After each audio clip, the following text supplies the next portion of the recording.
Well, it's time now for a look at what's making headlines in the French papers with Diptyque Laurent. And Dipty, a lot of newspapers are looking at the government's big announcement yesterday to ban diesel and petrol cars by 2040. That's right. It was a simple phrase, Will, that's thrown everyone for a loop. We want to ban diesel and petrol cars by 2040. That's what the Ecology Minister Nicolas Hulot said yesterday.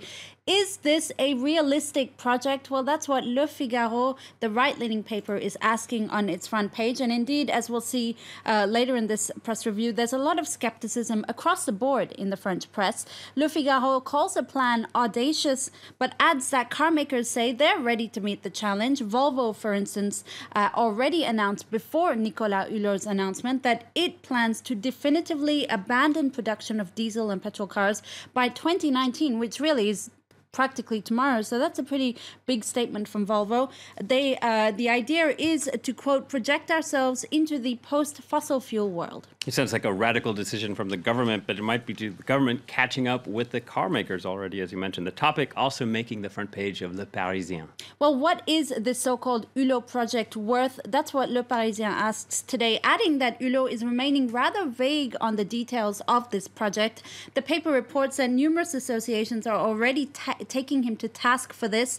Alors, chiche, Monsieur Hulot, that's his article in Le Parisien, which essentially means, do you dare put your money where your mouth is? Many associations say they welcome Hulot's good intentions, but they find his project lacking concrete details. Yeah, and we're seeing this skepticism, aren't we, in some other papers too, like the communist L'Humanité. L'Humanité, that's right. It's a communist paper, so you'd think that they'd be pretty much overwhelmingly on board for such a drastic measure. They call Hulot's plan ambitious, against that word we're seeing across the press, but they say he has limited means. The paper also tackles the minister for his seemingly thin details on the project, saying he was very scarce, for instance, on what kind of fiscal advantages the government would impose on businesses to coax them to take their responsibility in the transition to clean energy. In any case, what's clear for La Croix, the Catholic paper, is that Nicolas Hulot wants to profoundly transform French society, and this really is in keeping with Emmanuel Macron's government, his idea to transform France at different sectors. In addition to banning polluting cars by 2040, there's also a project to end carbon in French electricity production by 2022. And parallel to that, La Croix says French MPs will discuss a bill in the fall to outlaw all new permits for the exploration of fossil fuels. And newspaper Libération talking about something completely different on its front page, what it calls Le Libé des photographes. Tell us more. That's right. It's a bit of a tradition with Libération. They always bring this special edition out as a famous photo festival, photojournalism festival gets underway in France. Le Libé des photographes is basically where the paper discusses all of the day's important news with articles, but also with photos. For instance, you have photos of civilians fleeing the violence in Mosul in Iraq, but also more offbeat topics. For instance, a photographer, Niels Ackerman, has traveled all across Ukraine to take photos of the remains of Lenin statues in the country, a symbol of the country's Soviet past, but also a witness to the current crisis with neighboring Russia.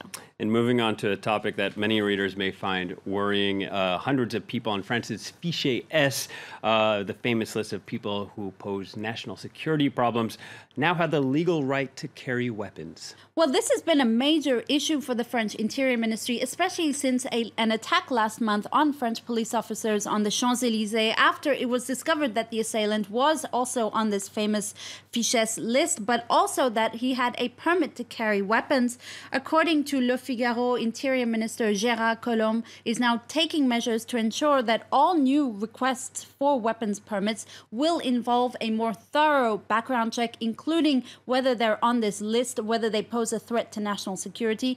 Le Parisien reports that the government has begun what it calls Opération Disarmament, explaining that on the orders of the Interior Minister, local authorities are cross-checking those who are on this list and those who have a weapons permit to ensure that they are stripped of the right to carry weapons. And finally, to end on a prisoner story, but one that's hopefully a solution for the very serious problem of how to ensure that prisoners don't recommit crimes once they've served their sentences. Well, La Croix takes us into a prison farm in a city about 2 hours away from Paris. At the Moyen Brie farm, prisoners who are nearing the end of their sentence come here to spend the last months of their term cultivating vegetables and taking care of livestock. We're not talking about small-time criminals either. We're talking about hardened criminals who are nearing the end of their sentence, and instead of being in a prison, they're in this farm.